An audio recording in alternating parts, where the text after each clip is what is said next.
Welcome back, nerds. Fino here. Now, the first major roadblock you'll encounter during BB Strikes Back is Passiongimp. She's got serious bulk, and a lot of health too. Beating her needs a bit of finesse.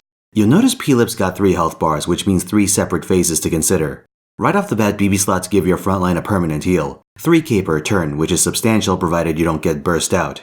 Passionlip starts with 2 buffs. The first of these is KPM. This gives her a 5k heal per turn. The second is SG Retrofit Oversensitive. This reduces her defense but makes her charge 2 ticks every turn. Now, I don't actually know if that's the proper name. I forgot to long press during phase 1.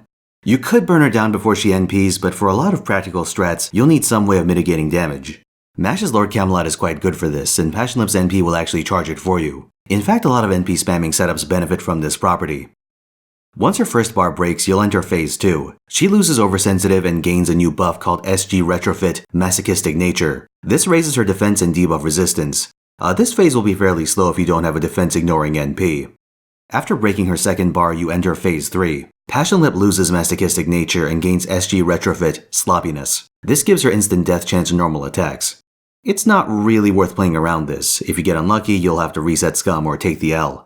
Given that Passionlip has a 3-tick NP bar, her various buffs disincentivize a typical rushdown team, and generally reward a combination of defense and sustained damage. Now, if you have the option, you might gravitate towards a double Tamamo setup, but this has one big problem.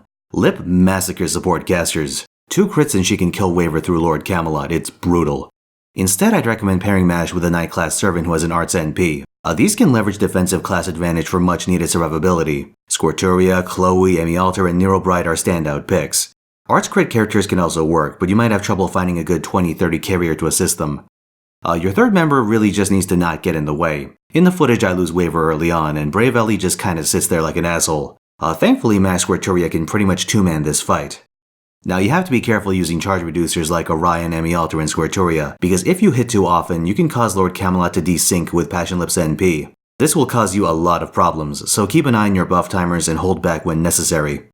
On a final note, Passionlip can stun herself with Trash and Crush. However, that only applies to her current turn. It'll immediately wear off when her next one starts, so don't get too excited. That's pretty much it. If you need a bit of insurance, you can always run Heracles as a final slot finisher. Otherwise, the requirements are all quite lax, all things considered. Thanks for watching. If you enjoyed this video, by all means like, subscribe, and watch me do these bosses live on Twitch. This weekend, I'll be doing Kara Hard Mode live, so look forward to that.